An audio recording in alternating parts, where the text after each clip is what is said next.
Well, hello. I have to share with you. It's kind of funny and absurd, dear divine masculines, that I have already made this video like 4 times and thought that I published it, but I guess the timing was not right. And that's just fine because now I can make this video a little more pithy. And what I want you to know, dear emperors, is that first of all, you're doing wonderfully. And I know that that's something to say, especially whether you are a man or a woman. You are the divine masculine if you center in that energy most often. And I'll do some videos about how to recognize that.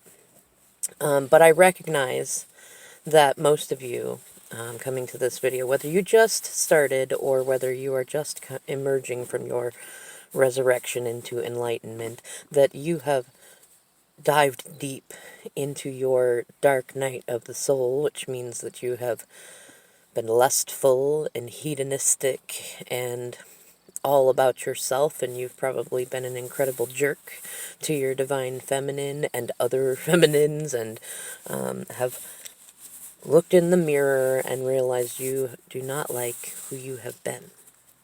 But I want you to know, regardless of where you are in your journey, and regardless of regardless of how the tower moment played out with your divine feminine, whether you broke up, whether you separated, whether she's blocked you on Facebook or you've blocked her or other medias, or whether you're in the middle of court battles, whatever in the world has come up from your ego manifested circus, that the minute that you jumped and decided that you wanted to be different, the minute that you recognized that you've not been the man, let's use it for lack of a better way to put it, that you've wanted to be, that she's always seen you as, that you've tried to argue that you were not. The moment that you realized that you wanted to make a change, you became the Knight of Swords, and you rushed. You jumped, and you took some risks. And the lesson in this first step for you is to recognize it's okay to make mistakes. And I know for a lot of divine masculines that up until this point in your life, that has not been proven.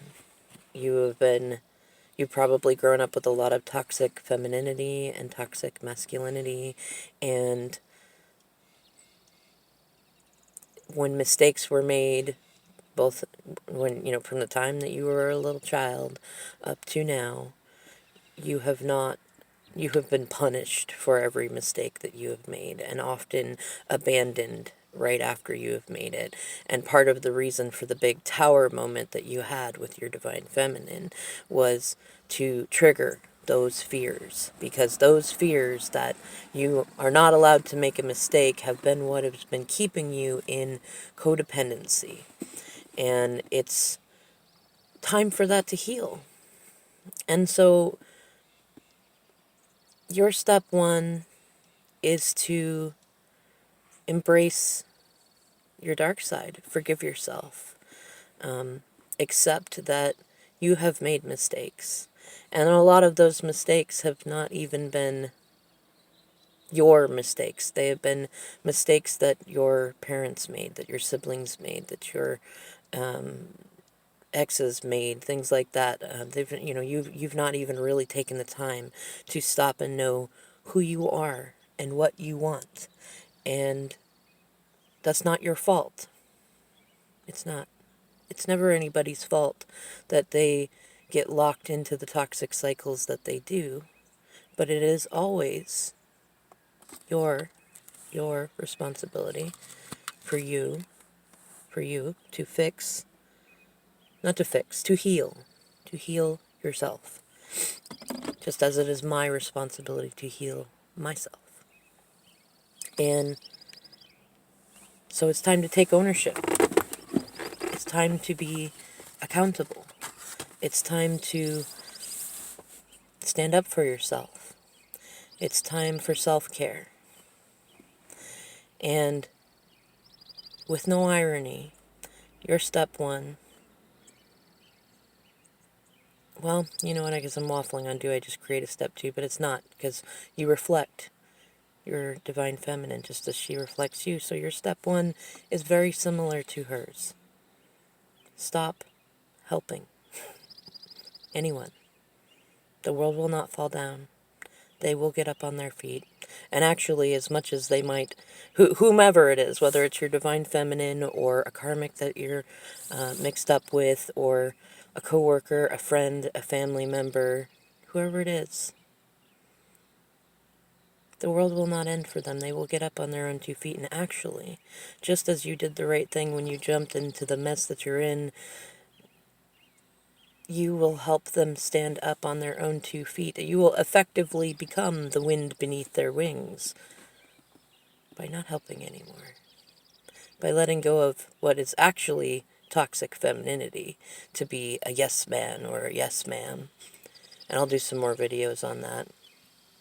And to just be a me man, me woman, and to recognize that actually selflessness is the worst kind of selfishness there is out there.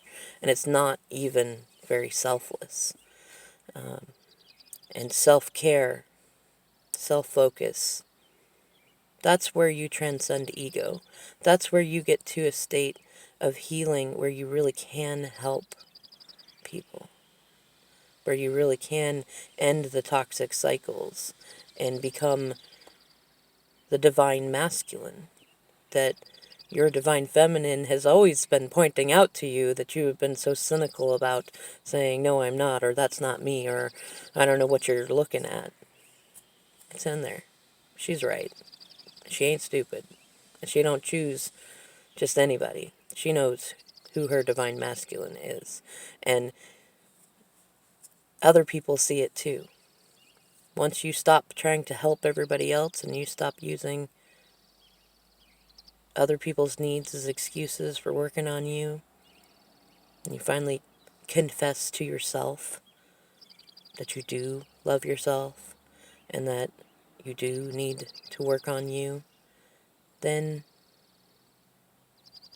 you'll become that divine masculine and start receiving all of the positive treatment and the path of ease and the love and the apologies, everything that you feel like you've deserved, that you wanted, whether, I mean, you know, easy job, easy, affordable house, epically romantic relationship, all of that. It's already yours. It's already done. The question is, when are you going to get out of your own way? All right, Divine Masculines, please feel free to reach out to me. As it says in my opening video, who the heck am I? My coaching skills are by donation and tribute only. So, I'm here. You're not alone. Reach out when you need to.